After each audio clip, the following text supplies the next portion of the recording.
ఒక ప్రాంతీయ పార్టీ నాయకుడిని ఓ జాతీయ పార్టీ నాయకుడు పొగడడం ఇది రెండోసారి. అది కూడా తెలుగు రాష్ట్రాల నుంచే కావడం ప్రత్యేకం. గతంలో ఏకఛత్రాధిపత్యం రీతిలో పాలించిన ఇందిరాగాంధీని ఎదిరించిన నాయకుడు, నట సార్వభౌముడు, తెలుగు ప్రజల ఆరాధ్య దైవం నందమూరి తారక రామారావు గారు. ఆయన సినిమా నటుడే. రెండోసారి జాతీయ నాయకుల చేత జాతీయ వేదికల పైన ఆయన ఓ సుడిగాలి అని జాతీయ నాయకుల చేత ప్రశంసలు పొందిన నాయకుడు మన తెలుగువాడే. అతనే పవన్ కళ్యాణ్.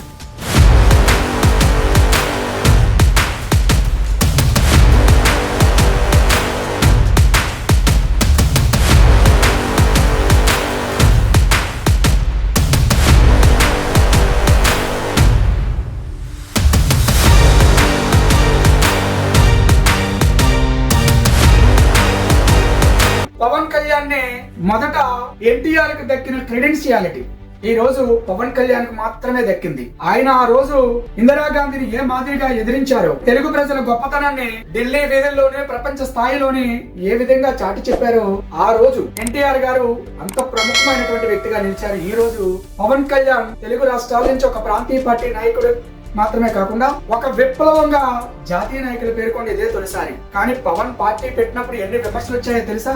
ఎన్ని అవరోధాలు ఎదుర్కొన్నారు, ఎన్ని అవమానాలు ఎదుర్కొన్నారు. కుటుంబం అవమానం ఎదుర్కొంది, కుటుంబ సభ్యుల నుంచి అవమానం వచ్చింది, ప్రజల నుంచి అవమానం వచ్చింది, తను నమ్మిన సామాజిక వర్గం నుంచి అవమానం వచ్చింది. అయినా ఎక్కడా ఓడిపోలేదు, ఎక్కడా వెనుతిరిగి చూడలేదు. తన పని తానే చేసుకున్నారు. తానుగానే పార్టీని స్థాపించి, తానుగానే నిర్మాణం చేసుకొని, తానుగానే ఎదిగారు. ఒక్కడే నాయకుడు, ఒక్కడే సేవకుడిగా ఎదిగిన వ్యక్తి పవన్ కళ్యాణ్. అసలు ఇదంతా దేనికోసం? రేపు 14వ తారీఖుకి జనసేన పార్టీని స్థాపించి 12 ఏళ్ళు అవుతుంది. ఈ సందర్భంగా పవన్ కళ్యాణ్ తెలుగు ప్రజల కోసం, పార్టీ నిర్మాణం కోసం ఆయన సాగించిన ప్రస్థానంపై ఈ స్టోరీ మీకోసం. అసలు జనసేన పార్టీ 2014 మార్చి 14వ తేదీన ఒకే ఒక వ్యక్తి, ఎటువంటి ఆర్భాటం లేకుండా, ఎటువంటి ప్రకటనలు లేకుండా, కేవలం మీడియా మాత్రమే ఆయన ఫోకస్ చేసిన తప్ప ఆయన ఎక్కడ కూడా ఎటువంటి ఆర్భాటాలు లేకుండా హైదరాబాద్ లోని హైటెక్ సిటీ పరిధిలోని మాదాపూర్ లో హైటెక్ సిటీ పరిధిలో నోవేటల్లో ఆయన ఒకే ఒక్కరు పార్టీని ఆవిష్కరించారు. పార్టీ జెండాను విడుదల చేశారు. చాలా సింపుల్ గా 2 గంటలు మాత్రమే మాట్లాడారు. ఆయన ప్రధానమైనటువంటి ఎజెండా కాంగ్రెస్ పార్టీకి వ్యతిరేకంగా స్థాపించిందే జనసేన అని చాలా నిర్ద్వంద్వంగా చెప్పగలిగారు. ఆ వ్యాఖ్యల వెనుక ఆయన బాధ, ఆయన ఎదుర్కొన్న అవమానం, చిరంజీవి అంటే ప్రజారాజ్యం పార్టీ మూసివేత వెనుక ఎవరున్నారు, ఎందుకు మూసివేశారు, చిరంజీవిని ఎలా అవమానించారు, ఇవన్నీ కూడా ఆ పార్టీ ఆవిష్కరణ వెనుక అంతర్మదనమని అందరికీ అర్థమైంది. అయితే పార్టీ ప్రారంభించిన తొలి రోజే 2 గంటల పాటు ప్రసంగంలో, పార్టీ ప్రారంభంలోనే తొలి రోజే పవన్ కళ్యాణ్ పైన ప్రతి ఒక్కరిలో జరుగుతున్న చర్చలు, విమర్శలు, వీటన్నింటికి ఆయన సమాధానం చెప్పారు. యువరాజ్యం అధ్యక్షుడిగా ఉన్న పవన్ కళ్యాణ్ మళ్ళీ మోసం చేయడానికి జనసేన పెట్టారని ఆయనపై తీవ్ర స్థాయిలో చర్చలు జరుగుతున్న సమయంలోనే ఈ పార్టీ ఆవిష్కరించారు. దానికి ఆయన సమాధానం చెప్పారు. రాష్ట్ర విభజనలో ఆంధ్రప్రదేశ్ కు కాంగ్రెస్ ఏ మాదిరిగా అవమానం చేసింది, ఏ మాదిరిగా అన్యాయం చేసింది అనేది కూడా అదే వేదికపై తెలియజేశారు. తర్వాత పార్టీ విధి విధానాలపై పూర్తి స్థాయిలో వివరించారు. 2 గంటల పాటు ఆయన ఒక్కరే మాట్లాడారు. ఎక్కువ కాలం ఆయన ఒక్కరే పార్టీలో ఉన్నారు, పార్టీలో ఇంకెవరూ లేరనే వాదన కూడా ఎక్కువగా వినిపించింది. అయితే ఆయన ఒక్కరిగానే ప్రయాణం చేసిన ఆయనతో నాదెండ్ల మనోహర్ గారు, నాగబాబు గారు ప్రయాణం, ఈ ముగ్గురితో కలిసి ఎక్కువ ప్రయాణం కొనసాగా అంతర్గతంగా చాలా మంది పనిచేసిన పైకి మాత్రం కనిపించిన వాళ్ళు రాజకీయ వ్యవహారాల కమిటీ చైర్మన్ గా నాదెండ్ల మనోహర్ గారు, ఆ కమిటీ సభ్యులుగా నాగబాబు గారు, పార్టీ అధ్యక్షుడిగా పవన్ కళ్యాణ్ గారు, వీళ్ళ ముగ్గురే ప్రధానంగా పార్టీలో కీలక భూమిక పోషించారు. 2014లో ఏ ఎన్నికల్లోనే పోటీ చేయకుండా బయట నుంచి టీడీపీకి మద్దతు ఇచ్చారు. టీడీపీ కూడా ఎన్నికల్లో గెలిచింది. 2019లో మాత్రం ప్రత్యక్షంగా అన్ని నియోజకవర్గాల్లోనే పోటీ చేశారు. కానీ ఒకే ఒక స్థానం గెలిచారు. కానీ 2024లో మాత్రం ఎన్ని స్థానాల్లో పోటీ చేశారు, అన్ని స్థానాల్లో కూడా జనసేన 100% స్ట్రైక్ రేట్ ను సాధించింది. 21 ఎమ్మెల్యే స్థానాల్లోనూ, 2 ఎంపీ స్థానాలు రెండింటిలోని కూడా ఆయన అంటే జనసేన పోటీ చేసిన ప్రతి చోట కూడా విజయం సాధించి దేశంలోనే రికార్డులను తిరగరాసినటువంటి ఏకైక పార్టీ జనసేనగా నిలిచిపోయింది. అందుకని పవన్ ని నరేంద్ర మోడీ గారు ఈయనొక పౌరుడిగా పేర్కొన్నారు. జనసేన పార్టీ 2014లో ప్రకటించిన 3 ఏళ్ల పాటు ఎక్కడ ఆఫీస్ కూడా తెరవలేదు. అసలు జనసేన అనేది ఉందా అనే ఉనికిని కోల్పోయే పరిస్థితికి వచ్చేసింది. కానీ 2017 అక్టోబర్ లో జనసేన పార్టీ కార్యాలయాన్ని హైదరాబాద్ లో పవన్ కళ్యాణ్ గారు ప్రారంభించారు. ఆ రోజే మళ్ళీ కొత్త కథ తెర మీదకి వచ్చింది. జనసేన పార్టీని రాయలసీమకు చెందినటువంటి ఒక వ్యక్తి మొదటిసారిగా రిజిస్ట్రేషన్ చేసుకున్నారని అనేక పత్రికల్లో వార్తలు వచ్చాయి. పవన్ కళ్యాణ్ చిక్కుల్లో పడ్డారని అందరూ అనుకున్నారు. ఆయన భారీ స్థాయిలో అమౌంట్ కూడా డిమాండ్ చేస్తారనుకున్నారు. కానీ పవన్ కళ్యాణ్ ఆయనతో మాట్లాడి తను రిజిస్ట్రేషన్ చేసుకున్నటువంటి జనసేన పార్టీని ఈయన తర్వాత ఈయనకి సంక్రమించేలాగా డాక్యుమెంటేషన్ చేసుకున్నారు. తర్వాత ఆ వివాదం సమసిపోయింది. జనసేన పార్టీ బయట నుంచి టీడీపీకి మద్దతు ఇచ్చినప్పుడు టీడీపీ గెలిచింది. కానీ టీడీపీ నుంచి ఏ డిమాండ్ కూడా జనసేన కోరలేదు. కానీ తొలిసారిగా పవన్ కళ్యాణ్ గారు అనేక సమస్యలపై చిన్నగా చర్చిస్తున్నా సరే పెద్దగా ఎప్పుడు ప్రభావం చూపలేదు. కానీ తొలిసారిగా పవన్ కళ్యాణ్ ఒక విప్లవాత్మకమైనటువంటి పోరాట పటిమను ఎంచుకున్నారు. పవన్ కళ్యాణ్ 2019లో శ్రీకాకుళం జిల్లా ఉద్దానంలో కిడ్నీ సమస్యతో అనేక మంది బాధపడుతూ మరణిస్తున్నారు. ఆ సమస్యపై ఎన్ని ప్రభుత్వాలు వచ్చినా కనీసం స్పందించిన పరిస్థితి కూడా లేదు. పవన్ కళ్యాణ్ గారే తొలిసారిగా ఆ సమస్యను వెలుగులోకి తీసుకురాగలిగారు. ప్రభుత్వాలు ప్రతిపక్షాలు ఉద్దానం వైపు నడిచేలా చేశారు. ఆ సమస్యను వెలుగు వచ్చే క్రమంలో ఆ గ్రామంలో ఆయనే స్వయంగా పర్యటించి బాధితులతో మాట్లాడి ఆయనే స్వయంగా హార్వర్డ్ యూనివర్సిటీకి వెళ్లి ఇక్కడ జరుగుతున్నటువంటి విషయాలపై చర్చించి ఉద్దానంలో ఎందుకు కిడ్నీ బాధితుల సంఖ్య పెరుగుతుంది, అక్కడ నీటిలో ఏం సమస్య ఉంది, దాని పరిష్కారాలు వెతకాలని హార్వర్డ్ యూనివర్సిటీని కోరారు. ఆయన వినతి మేరకు హార్వర్డ్ యూనివర్సిటీ వచ్చింది. అయితే అదే క్రమంలో ఉద్దాన సమస్య పరిష్కారం కోసం ప్రభుత్వంపై తీవ్ర స్థాయిలో ఒత్తిడి తీసుకొచ్చారు. ప్రభుత్వానికి ఆయన మద్దతుతో గెలిచిన ప్రభుత్వంపై ఏ రోజు కూడా ఆయన పల్లెత్తు మాట్లాడలేదు. కానీ తొలిసారిగా ఉద్దానం సమస్య గురించి మాత్రం విస్తృత స్థాయిలో అనేక డిమాండ్లు ప్రభుత్వం ముందు ఉంచారు. ప్రతి మండలానికి డయాలసిస్ కేంద్రం ఏర్పాటు చేయాలని, ప్రత్యేక వైద్య నిపుణులు నియమించాలని, త్రాగునీరు ఏర్పాటు చేయాలని, ప్రత్యేక సమస్యను గుర్తించడానికి సమస్య పరిష్కరించడానికి ప్రత్యేక పరిశోధనా కేంద్రం ఉద్దానంలో ఏర్పాటు చేయాలని, నెఫ్రాలజిస్టులను నియమించాలని అనేక డిమాండ్లను ప్రభుత్వం ముందు పెట్టింది. దానికి అప్పటి ప్రభుత్వం కూడా సానుకూలంగా స్పందించింది. నిధులు కేటాయించడానికి ముందుకొచ్చింది. కానీ నిధులను అయితే పూర్తి స్థాయిలో కేటాయించలేదు. ఉద్దానం ప్రజల కోసం ఆయన నడిపిన యుద్ధం ఆయన పార్టీ ఎదుగుదలకు ఎంతో ఉపయోగపడింది. పార్టీని పీక్ స్టేజ్ లోకి తీసుకెళ్లింది. పార్టీ నిర్మాణానికి ఉద్దానం సమస్య ఎంతగానో ఉపయోగపడింది. ఉద్దానం లాంటి పెద్ద సమస్యపై కూడా టీడీపీ ప్రభుత్వం స్పందించకపోవడంతో ఆయన ఆగ్రహం వ్యక్తం చేశారు. ఇక ప్రత్యక్ష ఎన్నికల్లో మనం దిగాలన్న ఉద్దేశంతో తొలిసారిగా 2019లో అన్ని నియోజకవర్గాల్లోనే జనసేన పోటీ చేసింది. పవన్ కళ్యాణ్ గారు గాజువాక, భీమవరం 2 స్థానాల్లో పోటీ చేశారు. కానీ 2 స్థానాల్లో కూడా ఓడిపోయారు. ఒకే ఒక రాజోల్ నియోజకవర్గం నుంచి జనసేన అభ్యర్థి గెలిచారు. ఈ ఎన్నికల్లో జనసేన అభ్యర్థులు ఎవరు కూడా అనుకున్న స్థాయిలో కూడా ఓట్లను సాధించలేకపోవడంతో పార్టీ అంతర్మతంలో పడిపోయింది. శ్రేణులంతా కూడా ఇక జనసేన వల్ల కాదు, టీఆర్పీ అయితే 18 స్థానాల్లో అయినా సరే గెలిచింది. జనసేన ఏకంగా అధ్యక్షుడే గెలవలేకపోయాడు.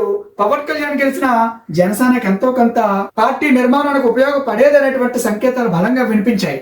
కానీ పవన్ వేటిని పట్టించుకోలేదు. ఆయన ఒక్కడే పార్టీ స్థాపించినప్పుడు ఒకడినే, ఇప్పుడు ఒకడినే అంటూ పార్టీ నిర్మాణం కోసం నిరంతరం ప్రయత్నం చేస్తూనే వచ్చారు. అయితే వైసీపీ ప్రభుత్వం అధికారంలోకి వచ్చిన తర్వాత 2014లో జనసేన టీడీపీకి మద్దతు ఇస్తే ఏ విధంగా ప్రభుత్వాన్ని ఏర్పాటు చేసిందో ఈసారి ఓట్ షేరింగ్ లేకే మనం 2019లో గెలవలేకపోయాం. టీడీపీ జనసేన కలిసి ఉంటే ఖచ్చితంగా గెలుస్తామనే అభిప్రాయం ప్రతి ఒక్కరిలోనే వ్యక్తమైంది. విడివిడిగా పోటీ చేస్తే గెలవలేము. ఆ 2 పార్టీల నుంచి ఓట్ షేరింగ్ ఒక్కటిగా ఉంటేనే బాగుంటుంది. విడివిడిగా ఉంటే 3వ పార్టీ గెలిచే అవకాశం ఉందని అటు టీడీపీ ఇటు జనసేన కూడా గ్రహించాయి. కానీ అప్పటి వరకు ఏ విషయాలు 2024 ఒక సంవత్సరం ముందంటే చంద్రబాబు నాయుడు అరెస్ట్ ముందు వరకు పవన్ కళ్యాణ్ ఒంటరిగానే వెళ్తారనేటువంటి వార్తలు వచ్చాయి. కానీ అయితే తొలిసారిగా పవన్ కళ్యాణ్ 2024లో ప్రభుత్వ స్థాపనే లక్ష్యంగా ఇప్పటంలో జనసేన పార్టీ ఆవిర్భావ వేడుకలు నిర్వహించారు. ఆవిర్భావ వేడుకల నిర్వహణకు కూడా స్థలం ఇస్తుంటే వైఎస్ఆర్సీపీ ప్రభుత్వం చాలా ఇబ్బందులు పెట్టింది. అది కూడా ఆ పార్టీకి ఎంతో ఉపయోగపడింది. ఇప్పటం ఆవిర్భావ సభకు ఆయన పెట్టిన పేరు దామోదరం సంజీవయ్య గారి చైతన్య వేదిక. పవన్ కళ్యాణ్ గారి ఆలోచనల వెనక ఎటువంటి దృక్పథం ఉందనేది ఈ సభా వేదికకు దామోదరం సంజీవయ్య గారి చైతన్య వేదిక పేరు పెట్టడంతోనే ప్రజలందరికీ అర్థమైంది. ఆయన పార్టీ భావాలు ప్రజలందరికీ కూడా స్పష్టమైన సంకేతాలు ఈ వేదిక ద్వారా ఇవ్వడానికి పవన్ కళ్యాణ్ గారికి కూడా అవకాశం. వాస్తవానికి జనసేన పార్టీ ఆ పార్టీ లోగో నిర్మాణంలోనే చైతన్యం ఉంది, పోరాటం కనిపిస్తుంది. చేగువేరా పోరాటానికి స్ఫూర్తిగా ఈ పార్టీ నిర్మాణం చేపట్టినట్లు ఆ జెండా లోగో నిర్మాణంలోనే పార్టీ ప్రధాన సూచికగా తీసుకొచ్చింది. పార్టీ చిహ్నం మన దేశ చరిత్ర, అనేక పోరాటాల నిర్వచనాలు, ఒక దళము కలయిక. ఇది వీటిలన్నింటినీ ఒక చిహ్నంగా ఏర్పాటు చేశారు. ఇక పార్టీలో ఉండే తెలుపు రంగు గురించి మనం చూస్తే, పార్టీ జెండాలో ఉండే తెలుపు రంగు భారతదేశ నాగరికత, సంస్కృతి, అనేక వేల సంవత్సరాలుగా ఉన్న సాంప్రదాయాలు, శాంతి, సుస్థిరతకు చిహ్నం. ఎరుపు రంగు విప్లవానికి చిహ్నం, నిజమైన లోతైన మార్పునకు సూచిక. పార్టీ జెండాలో ఉండే 6 మూలాల నక్షత్రం పార్టీ సిద్ధాంతాలకు ప్రతిరూపం. నక్షత్రంలో ఉండే భాగం సరైన మార్గాన్ని సూచించే స్వయం ప్రకాశిత గుణాన్ని తెలియజేస్తుంది. జెండా మధ్యలో ఉండే కేంద్ర బిందువు జీవిలోని ఆత్మ, అదే అఖండ సత్యం. వ్యక్తులుగా, దేశంగా మనం చేసే ప్రతి పనిని మూర్తిభవిస్తుంది. జెండాలో ఉండే నల్లచారులు విప్లవ వాంఛకు, దాని వ్యతిరేక శక్తులకు సమతూకంగా వ్యవహరించి పక్షపాత ధోరణిని, అసమ్మతిని దూరం చేస్తుంది. అయితే జనసేన పార్టీ తెలుగు రాష్ట్రాల విభజన తర్వాత ప్రత్యేకమైన స్టాండ్ తీసుకుంది. అది కేంద్రంలో ఎవరున్నా, రాష్ట్రంలో ఎవరున్నా ఖచ్చితంగా వ్యతిరేకించాలి. మనకి విభజన చట్టంలో ఉన్నటువంటి హామీల్ని మనం పొందాలనే ఉద్దేశంతో 2014లో మన రాష్ట్రాన్ని విభజించిన తర్వాత ఆంధ్రప్రదేశ్ కు ప్రత్యేక హోదా ఇస్తానని చెప్పిన కాంగ్రెస్ 3 ఏళ్ల తర్వాత ప్రత్యేక హోదా ఇవ్వకపోవడంపై జనసేన ప్రత్యేక నిరసన కార్యక్రమం చేపట్టింది. భారీ ఎత్తున తిరుపతి, కాకినాడ, అనంతపురంలో భారీ బహిరంగ సభలు నిర్వహించింది. ఆ సభలలో పాచిపోయిన లడ్డు ఇచ్చారని పవన్ కళ్యాణ్ చేసిన సెన్సేషన్లు అయ్యాయి. ఇక ఎట్టి పరిస్థితుల్లోనూ జనసేన ఏ పార్టీతోనూ కలవదు, స్వతంత్రంగా ఎన్నికలకు వెళ్లిపోతుంది అనేటువంటి నినాదం బహిరంగ సభల తర్వాత స్పష్టంగా జనాలకు అర్థమైపోయింది. అయితే వైసీపీ ప్రభుత్వం అధికారంలోకి వచ్చినప్పుడు కూడా భవన నిర్మాణ కార్మికుల గురించి పవన్ కళ్యాణ్ చేసిన యుద్ధం మామూలుది కాదు. భవన నిర్మాణ కార్మికుల కోసం వైజాగ్ మార్చ్ పేరిట నిర్వహించిన కార్యక్రమానికి భారీ ఎత్తున స్పందన లభించింది. వైఎస్ఆర్సీపీ తీసుకున్నటువంటి నిర్ణయాల వల్ల భవన నిర్మాణ కార్మికులంతా ఉపాధి లేక వలసలు పోతున్న తరుణంలో, ఆత్మహత్యలు చేసుకుంటున్న తరుణంలో పవన్ కళ్యాణ్ వైజాగ్ మార్చికి పిలుపునిచ్చి ఈ కార్యక్రమాన్ని నిర్వహించారు. ఈ కార్యక్రమం జనసేన పార్టీలో పునరుత్తేజానికి కారణమైంది. ఒక నూతన శక్తిగా అవతరించడానికి ఈ కార్యక్రమం ఒక వేదిక అయింది. భవన నిర్మాణ కార్మికులు మాత్రమే కాకుండా అన్ని పక్షాల నుంచి జనసేనకు మద్దతు లభించేలా ఈ కార్యక్రమం నిర్మాణం జరిగింది. ఈ కార్యక్రమానికి ప్రజల నుంచి వచ్చిన స్పందన చూసి వైసీపీ గుండెల్లో దడ మొదలయ్యింది. తర్వాత స్టీల్ ప్లాంట్ ప్రైవేటీకరణ వ్యతిరేకిస్తూ కూడా పవన్ కళ్యాణ్ స్టీల్ ప్లాంట్ లో పెట్టినటువంటి సభ కూడా భారీ ఎత్తున విజయం సాధించింది. ఇలాంటి సభలు, ఇలాంటి కార్యక్రమాలు ప్రభుత్వంపై నిత్యం పోరాటం చేసిన వ్యక్తి పవన్ కళ్యాణ్. అయితే చంద్రబాబు నాయుడు గారి అరెస్టు తర్వాత పవన్ కళ్యాణ్ ఏ పక్షాన ఉంటున్నారు అనేటువంటి విషయం స్పష్టంగా చెప్పారు. చంద్రబాబు నాయుడు గారు స్కిల్ స్కామ్ లో అరెస్ట్ అయినప్పుడు, టీడీపీ శ్రేణులంతా నిర్వీర్యం అయిపోయినప్పుడు తొలిసారిగా పవన్ కళ్యాణ్ ఒక్కరే నెల రోడ్డుపై పడుకున్నారు. ఆ ఘటన ఆంధ్రప్రదేశ్ రాజకీయ చరిత్రనే మార్చేసింది. వైఎస్ఆర్ కాంగ్రెస్ పార్టీ అధికారం పోవడానికి, వైఎస్ఆర్ కాంగ్రెస్ పార్టీకి అధికారం కోల్పోవడానికి ఆ ఘటన ఒకటే కారణమైంది. చంద్రబాబు నాయుడు గారిని పరామర్శించడం, తెలుగుదేశం పార్టీకి నా మద్దతు ఉంటుందని చెప్పడం, ఎలక్షన్లకు నేరుగా వాళ్ళందరూ కలిసి వెళ్తానని చెప్పడం కూడా ఒక పెద్ద ప్లస్ అయింది. వైఎస్ఆర్ కాంగ్రెస్ పార్టీ దమ్ముంటే విడిగా ఎన్నికలకు వెళ్ళండి, నన్ను ఎదుర్కొండని అనేక ప్రయత్నాలు చేసిన పవన్ కళ్యాణ్ వాటి జోలికి మాత్రం ఎప్పుడూ వెళ్ళలేదు. వాటి ప్రకటనలకు ఎక్కడ కూడా టెంప్ట్ అవ్వలేదు.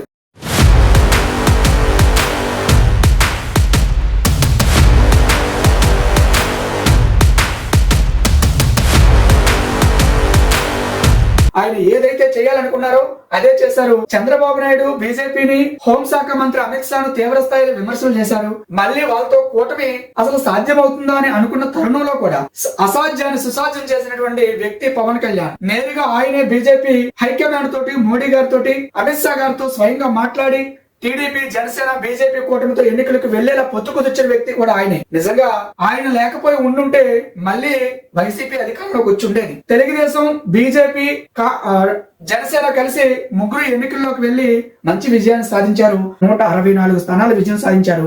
అందులోనూ తనకు దక్కాల్సిన స్థానాలనే కూడా మిత్రపక్షాల కోసం, బీజేపీ కోసం వదులుకున్న వ్యక్తి జనసేన పోటీ చేసిన 21 ఎమ్మెల్యే, 2 ఎంపీ స్థానాల్లోని పోటీ చేసిన అన్ని స్థానాల్లోని విజయం సాధించి 100% స్ట్రైక్ రేట్ ను సాధించిన ఏకైక పార్టీగా నిలిచింది. తాజాగా జనసేన నుంచి ఎంత మందికి మంత్రులు వస్తారు, అసలు పవన్ కళ్యాణ్ కి ఏ పదవి ఇస్తారనే ఆసక్తి కూడా అప్పుడు ఎక్కువగా చర్చ నడిచింది. కానీ పవన్ కళ్యాణ్ ని కూడా చంద్రబాబు నాయుడు గారు ఆ స్థాయిలోనే గౌరవించారు. ఒకే ఒక్కరిని ఉప ముఖ్యమంత్రిగా చేశారు. అది ఒక్కటి పవన్ కళ్యాణ్ గారు మాత్రమే ఉన్నారు. అయితే పవన్ కళ్యాణ్ గారు ఆయన ఆలోచన విధానం 2022లో ఆయన ఏదైతే ఇప్పటంలో పార్టీ ఆవిర్భావ సభ పెట్టారో, దామోదరం సంజీవయ్య చైతన్య వేదిక పేరు పెట్టారో, అప్పుడే ప్రజలందరికీ అర్థమైంది ఈయనకి స్వతంత్ర సమరయోధులన్నా, దేశం కోసం ప్రాణత్యాగం చేసిన వ్యక్తులన్నా, నిజాయితీగా పనిచేసే వ్యక్తులన్నా సరే ఇష్టమైనటువంటి విషయం అర్థమైంది. అందుకే ఆయన అధికారంలోకి వచ్చిన తర్వాత ఈ రోజు ప్రభుత్వం అనేక పథకాలకు గొప్ప గొప్ప వ్యక్తుల పేర్లు పెడుతున్నారు. జనసేన పార్టీ 2014లో ఎన్నికల్లో పోటీ చేయకపోయినా 2019లో ఎన్నికల్లో పోటీ చేసింది. కానీ ఒకే ఒక స్థానం గెలవడంతో ఆయనకి ఎన్నికల సంఘం కేటాయించిన గ్లాసు గుర్తు కూడా రద్దయింది. గత 2024లో జరిగిన ఎన్నికల్లో కూడా గ్లాసు గుర్తుపై పోటీ చేస్తే కొందరు స్వతంత్ర అభ్యర్థులు కూడా గ్లాసు గుర్తు ఇచ్చేలా ప్రయత్నాలు చేసుకుని చాలా ఇబ్బందులు ఎదుర్కొంది. అయితే ఈ ఎన్నికల్లో 100% స్ట్రైక్ రేట్ ను సాధించడంతో తెలంగాణలోను ఇటు ఆంధ్రప్రదేశ్ లో కూడా జనసేనకు గ్లాస్ గుర్తుని కేటాయిస్తూ ఎన్నికల సంఘం ఇటీవలే ఉత్తర్వులు కూడా జారీ చేసింది. వైఎస్ఆర్ కాంగ్రెస్ ప్రభుత్వం జగన్మోహన్ రెడ్డి జనసేన అధినేత పవన్ కళ్యాణ్ గారిని ఎంతలా ఏ విధంగా అయితే తుక్కు పెట్టాలని, ఎదగనివ్వకుండా చూడాలని ఏవైతే ఎత్తుగడలు వేశారో ఆ ఎత్తుగడలకు అనుగుణంగానే జనసేనాని కూడా అడుగులు వేశారు. అందులో భాగంగానే జనవాణి ప్రజల సమస్యలు తెలుసుకోవడానికి వినూత్నంగా ఈ కార్యక్రమాన్ని రూపొందించి ఆయన ప్రతి ఒక్కరూ ఆయనను కలుసుకునేందుకు అవకాశం కల్పించారు. తర్వాత ఆయన ఒక విప్లవాత్మక కార్యక్రమం తెచ్చింది కూడా వారాహి యాత్రకు ప్రభుత్వం అనుమతించకపోతే ఆయనే ఒక ప్రత్యేక డైలాగ్ తో ఎవడ్రా మనల్లా పేదంటూ ఓ స్లోగన్ తీసుకొచ్చి వారాహి వాహనం పైనే ఎన్నికల ప్రచారం నిర్వహించి ప్రజల మనసును గెలుచుకున్నారు. ఇది మాత్రమే కాకుండా ఆయన విజయం సాధించిన తర్వాత ప్రభుత్వంలో ఉన్న వ్యక్తి, ముఖ్యమంత్రి, ఉప ముఖ్యమంత్రి స్థాయి వ్యక్తి ఏదైనా సమస్య ఎదురైనప్పుడు ఎలాంటి సంయమనం పాటించాలన్న విషయం పవన్ కళ్యాణ్ దగ్గర నుంచి నేర్చుకోవాలని విమర్శకులు కూడా ఆయన తీరును ప్రశంసిస్తున్నారు. ఎందుకు అంటే ఒక చోట తప్పు జరిగినప్పుడు ఎలా ప్రవర్తించాలి, ఆయన వైపే న్యాయం ఉన్నప్పుడు ఎలా ప్రవర్తించాలో పవన్ చూసి నేర్చుకోవాలంటున్నారు. ఆయన అత్తారింటికి దారేది సినిమాలో ఎక్కడ నెగ్గాలో కాదు ఎక్కడ తగ్గాలో కూడా తెలియాలని చెప్పిన డైలాగును ఈ రోజు తిరుపతిలో తొక్కిసలాట జరిగిన ఘటనపై ఆయన స్పందిస్తూ ఈ ఘటనకు ప్రభుత్వమే బాధ్యత వహిస్తూ క్షమాపణ చెప్పిన తీరు అందరినీ ఆశ్చర్యపరిచింది. ఆంధ్రప్రదేశ్ రాజకీయ చరిత్రలోనే ఇలాంటి ముఖ్యమంత్రి, ఉప ముఖ్యమంత్రి స్థాయి వ్యక్తులు క్షమాపణ చెప్పిన పరిస్థితి లేదు. అందుకని ఆయన పార్టీ ప్రారంభించినప్పుడు ఎంత అగ్రెసివ్ గా ఉన్నారో ప్రభుత్వంలోకి వచ్చిన తర్వాత అంతే సంయమనంగా వ్యవహరిస్తున్నారు. భవిష్యత్తులో కూడా పవన్ కళ్యాణ్ గారు ప్రజల పక్షాన, ప్రజల కోసం నిరంతరం ఇలాగే పనిచేయాలని ఆకాంక్షిద్దాం. భవిష్యత్తులో కూడా ప్రశ్నిస్తామనేటువంటి నినాదంతో పార్టీ పెట్టిన ఈ వ్యక్తి భవిష్యత్తులో కూడా ప్రజల కోసం, ప్రజల పక్షాన ప్రశ్నించాలని, ప్రజల కోసమే పనిచేయాలని ఆకాంక్షిద్దాం. ఇదండి జనసేన పార్టీ స్థాపించిన దగ్గర నుంచి ఉప ముఖ్యమంత్రి అయ్యే వరకు సుమారుగా అంటే 2014 నుంచి 2025 వరకు పవన్ కళ్యాణ్ గారు సాగించిన ప్రయాణంపై 12 ఏళ్ల ప్రయాణంలో అనేక పోరాటాలు ఆయన చేసిన ముఖ్యమైన ప్రతి అంశం పట్ల మీతో చర్చించాలని అనుకుంటున్నాను. నేను చేసే ఇటువంటి విశ్లేషణలు మీకు మరిన్ని చేరాలనుకుంటే ఈ ఛానల్ సబ్స్క్రైబ్ చేసుకోండి. ఈ సందర్భంగా జనసేన శ్రేణులందరికీ పార్టీ ఆవిర్భావ శుభాకాంక్షలు.